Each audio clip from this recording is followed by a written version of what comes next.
Hi. Okay, hello everybody. My name is Ellen, I'm your program manager, and we are going to do our fitness assessment demo today. We have some people live, and I know many of you will be watching this recording. So I first wanted to let you know what you need. So you want a tape measure for today and a pen and paper. So as you're gathering those items, also want to just give you sort of a quick overview of our program, a simple start. So once we get our measurements, our weight, and all of that info, I'd like you to email that to me. I'm going to upload it onto our PT Minder account. And so we'll have the assessment before the program starts, and then we'll do this again at the end of the program. And really the point of this program is to check in with what our current habits are right now. Hello, Kara. The point is to check out what our habits are right now, taking a look at that, and then see how we can change them to get to whatever that goal is. So I did ask everyone to look at that goals worksheet and fill out some of them, the short-term, long-term goals. So make sure you send that to me as well. And the reason that behavior-based apps or programs, things that you may have heard of, work so well for creating healthy habits is because it is all based around our behavior. So for the next week and a half, since it's Wednesday now, I do want you to start your tracking, get all your stuff printed out, but I want to encourage you to not change anything that you're doing right now, because I want you to see what you are currently doing, see what your habits are, so that way by the end of next week, you can take a look at that and really make that change. And you're going to have a whole month to work on that. Monday, January 31st, you'll have 4 full weeks to make those changes. They say it takes 21 days to create a habit. You're going to have about 28 days. So for the next week and a half, start your tracking, see what you're doing. Don't change anything that you're currently doing to become aware of your habits, and then let's change them for the remainder of the program. So if you have any questions about that, I figured it was sort of hard to type in an email, but that's really our main goal of the program, looking at what our behavior is and changing that. Okay, so enough of that talking, demo time. So you want measuring tape, a pen, and paper. So we have 9 spots that we're going to measure, and we're going to start with chest, waist, and hips. So you also want to make sure that you're wearing clothing that isn't too loose fitting and something that's a little bit snug. Remember what you're wearing today and try to wear something similar when we do this again at the end of the program to try to keep everything the same. So we'll start with the chest. And if you're doing this with me, just type in the chat box if you have any questions or need me to slow down. So you want the widest part of the chest. We're going to do everything in inches. And what I do is sort of crisscross the tape like an X. I put my finger on it, and that's the number. All right. So I got my number. I'm going to write that down. Everything in inches. And then we're going to move on. Okay, our next one is waist. This is going to be the narrowest part. It's about an inch or so above your belly button. We might not wear our pants right at our waist, but it is going to be the most narrow part. And this is why you don't want super loose fitting clothes, just because it might alter that measurement. Okay, so I did crisscross. Put my finger there, and I'm gonna write that down.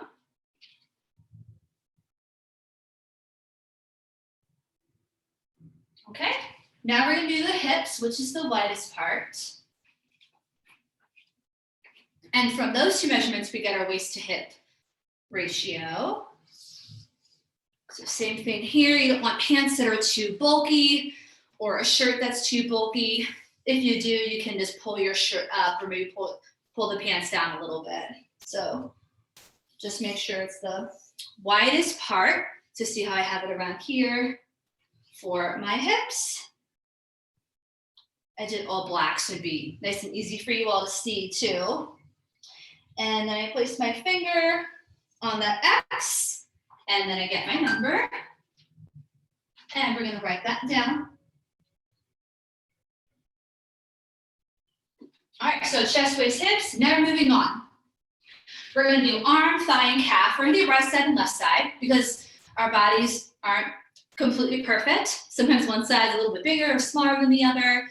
And so it's just good to do both sides. So we're gonna do the right arm first. This might look like the left on your screen. This is my right arm. And I actually want you to do the widest part of the arm, so around the bicep. This one's a little bit harder to do by yourself. So I sort of put the tape inside like this so that I'm holding it. And then I wrap it around like so, like that. And then I get that number. And these don't have to be super, super exact.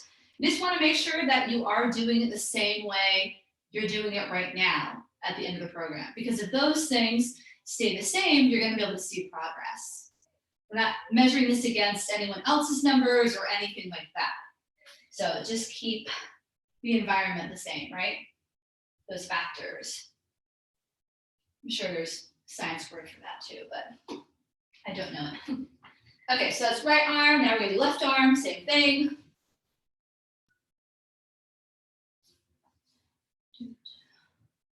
I'll also do this. This makes it a little bit easier. And again, just the widest part. So ideally not having sleeves for this. Okay, got my number. All right. And again, it's okay if it's not the same. Right and left side of our body sometimes is a little bit different.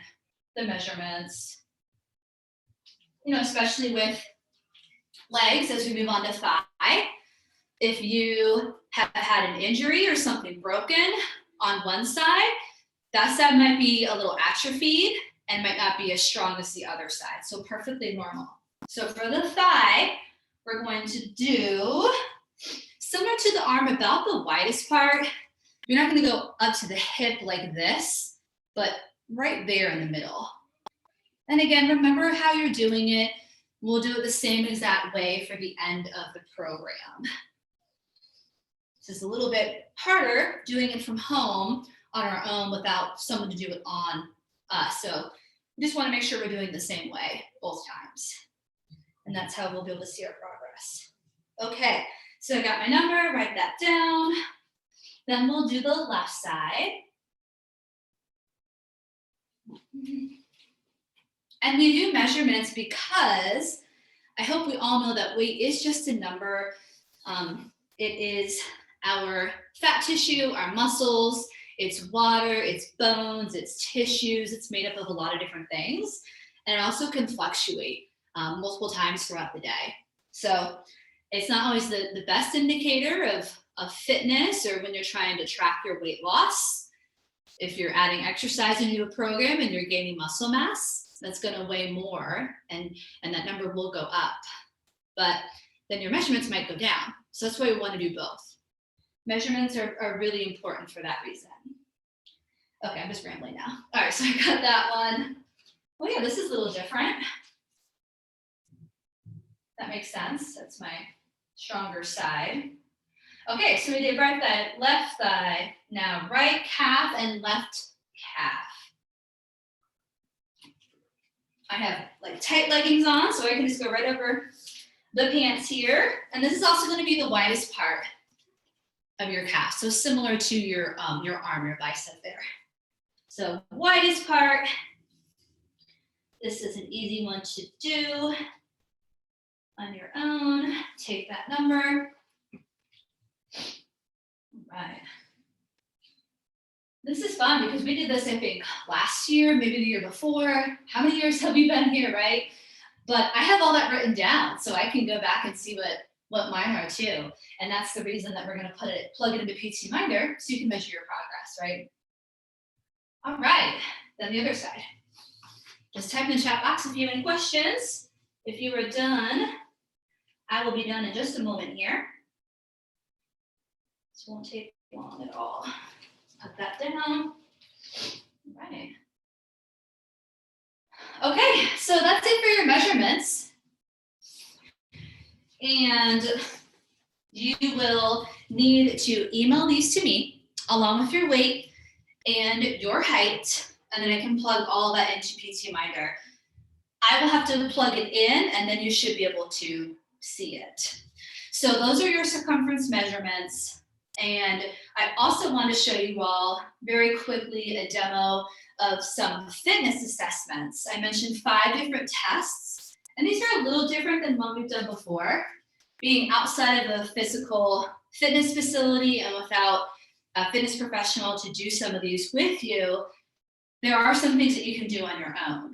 And these are to test our strength, endurance, our flexibility, and cardiorespiratory fitness, so that again, you can see and measure your progress. So I'm going to demo some of them. We're not going to do them all right now because some are for time, like our wall sit and plank. And I'm sure some of you can hold a plank for longer than a minute. I'm not sure that I can, but you all can do that on your own time and just send me those numbers. Our first one that I wrote in the email was the 1-minute push-up. So I'm going to demo how to do that. This one's going to be for reps. So your push-up can be kneeling on the floor, on your toes. It can be elevated on the bench or on a table or even against the wall. But regardless of where you start, you want a nice good form. I do push-ups on the floor. I do them on my knees. And I always say to bring your thumbs right inside your armpits. And you want to make the letter A with your arms. So the bottom of your elbow, top of your head, and back down, make the letter A. And this is your push-up. Down and up. Down and up. So you could maybe use a little yoga block and put that down there so you know how far down to come. If you can bring your chest all the way to the floor, do it that way. Again, whatever you do this time, I want you to do it the exact same way when we retest. That's how we're going to know your progress. Okay? So you do as many as you can for a full minute. You want to keep proper form. Think about that core when you're doing those push-ups. Down and up. Okay? 1-minute push-up test. Then your next 2 are for time. Okay? So that was upper body. We got lower body. It's going to be a wall sit to measure your strength, but also your endurance. Find a wall. Sit against it. You want about 90-degree angle. So if you can do one by the mirror or have someone watching you, that would be helpful. You want your back nice and flat. Hips, knees and ankles, and a nice line, hands away. We don't want any weight on the legs. And you're just gonna hold it. I'm already starting to feel it. Okay?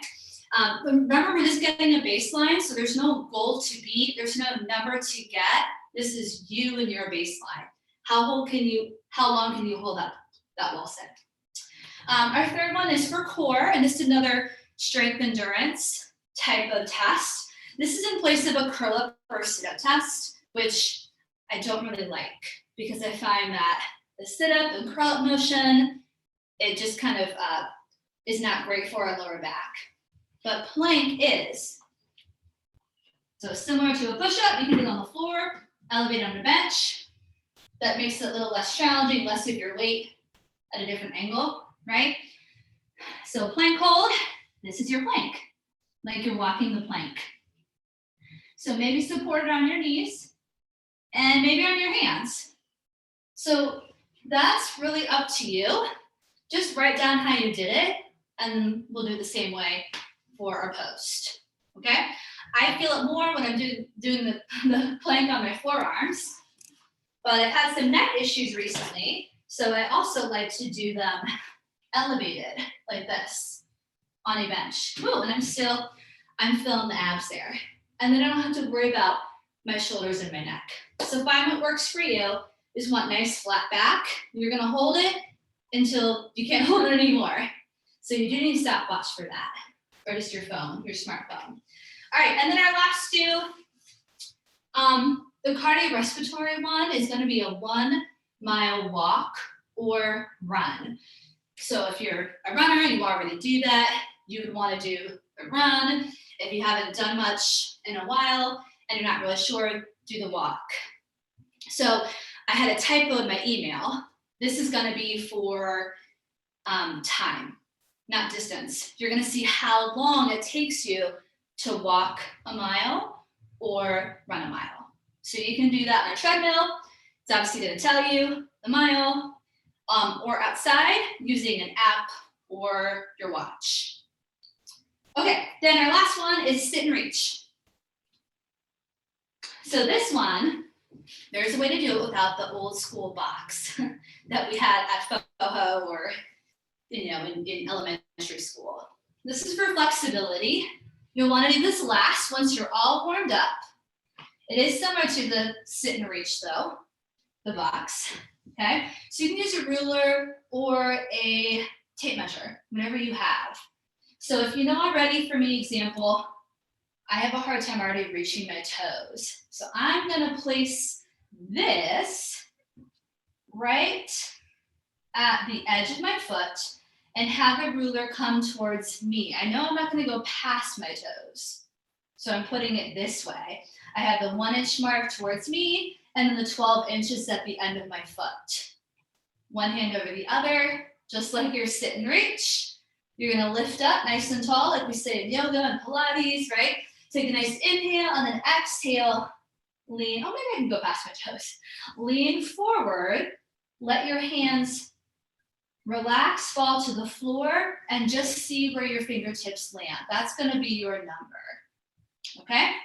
Now, if you know you can go past your toes, then you're gonna set it up the 1 inch at your heels so that you have a number to reach to that goes past. So same thing here, inhale, and then hands drop. You're gonna take that reading, okay? And again, I know that's not super accurate in terms of the box and comparing that result to other men or women in your age group, but we're not comparing it to other people. We are just trying to get a baseline, and what we want to do is just overall improve our fitness. So if you do it this way and you hit 2, and then in a month you hit 4, meaning you went further, that's progress. And that's all that we're looking for, okay? So those are your fitness assessments. Now, if you just want to do circumference measurements and you just want to email me every week with your weight, which was what we did with Holiday Hold On, it was pretty basic, you are more than welcome to do just that. However, I do highly encourage that you do all these tests and then do them again at the end of the official 6 weeks to see how you have improved, okay? So the next week and a half, track your habits, write down everything that you do, any type of activity or exercise on your activity tracker. And then in your daily health habits tracker, marking down your calories that you consume, I'll get to that in a moment, hours of sleep that you get each night, and the cups of water that you consume every day. We typically say 8 glasses of water, 8 ounces, right? You can always do a little bit more than that. For calories, if you're really interested in trying to work on your nutrition, because I can't give you a eating plan, I'm not a registered dietitian, but I can help you keep yourself accountable and track what you're eating. I highly recommend My Fitness Pal. It's a really good app and good tool. You can write in almost any type of food, any restaurant or chain is listed on there. You enter in that food and it's gonna have the calories for that food, as well as the macronutrients. So your carbohydrates, your fat, and your protein. So if you really wanna track your food that way, that's something that I would recommend. And then on that tracker, you can write in the calories that you consumed, 2,000 one day, and then maybe you burn 500 with a workout. So now I'm gonna go ahead and stop the recording. If you are watching this later, please email me if you have any questions about anything that we talked about or would like to review. I'm here for you all, okay? Great job. Look forward to working with you.